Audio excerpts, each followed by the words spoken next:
গণ আন্দোলন, বন্যাসহ নানা মুক্তি জটিলতায় ঘটনাবহুল 2024-25 অর্থ বছরেই 8.22% প্রবৃদ্ধি হিসাবে 5,227 কোটি টাকা নিজস্ব আয়ের রেকর্ড করল চট্টগ্রাম বন্দর কর্তৃপক্ষ। যাবতীয় খরচের পরও উদ্বৃত্তের পরিমাণ 2,912 কোটি টাকা। তার আগের অর্থ বছরে এই আয় ছিল 2,715 কোটি টাকা।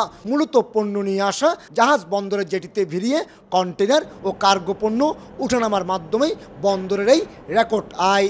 লাভের কারণে আমাদের চট্টগ্রাম বন্দরের যে ভবিষ্যৎ প্রজেক্টগুলো আসছে সেগুলোকে ফাইন্যান্স করা আমাদের জন্য সহজতর হবে। এগুলো আমরা বন্দরের উন্নয়নের কাজেই ব্যবহার করি। বন্দরের বিভিন্ন প্রজেক্ট উন্নয়নমূলক কার্যক্রম এগুলোর জন্য আমাদের প্রচুর ব্যয় করতে হয়। এগুলো মূলত এই সুযোগগুলো আমরা সৃষ্টি করি ইউজারদের জন্য। আয়ের ক্ষেত্রে যেমন বন্দরের রেকর্ড হয়েছে, তেমনি সরকারি কোষাগারে দেওয়ার ক্ষেত্রে বন্দরের ভালো অবস্থান। সদ্য বিদেয়ী অর্থ বছরে 728 কোটি টাকা কর্পোরেট ট্যাক্স আয়কর সহ সর্বমোট 1,765 কোটি টাকা জমা হয়েছে সরকারের তহবিলে।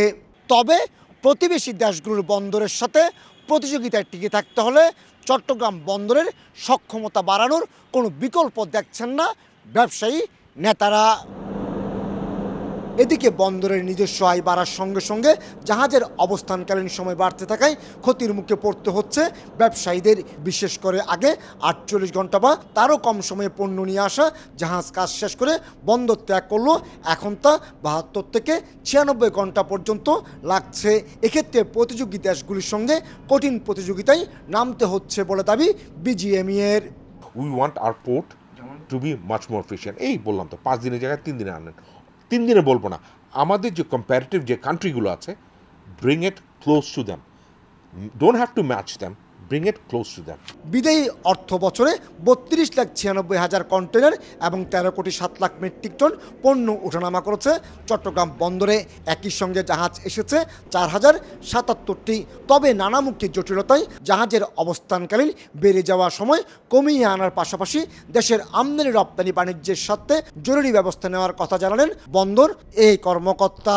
অনলাইনে পেমেন্টের অপশনটা যুক্ত করেছি। আমরা খুব অতি শীঘ্রই আরও কিছু সেবার এখানে অ্যাড করছি। আমরা গেটে যাতে তাদের যে সমস্ত যানবাহনগুলো আসে সেগুলোকে সুনিশ্চিতভাবে অল্প সময়ের ভিতরে ঢুকতে পারে সেই ব্যবস্থার জন্য ই-গেট পাসিংয়ের ব্যবস্থা চালু করেছি।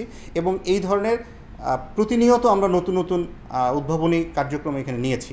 বিশ্বের 100টি ব্যস্ততম বন্দরের মধ্যে 67তম অবস্থানে রয়েছে চট্টগ্রাম বন্দর। কমল দে, সময় সংবাদ, চট্টগ্রাম।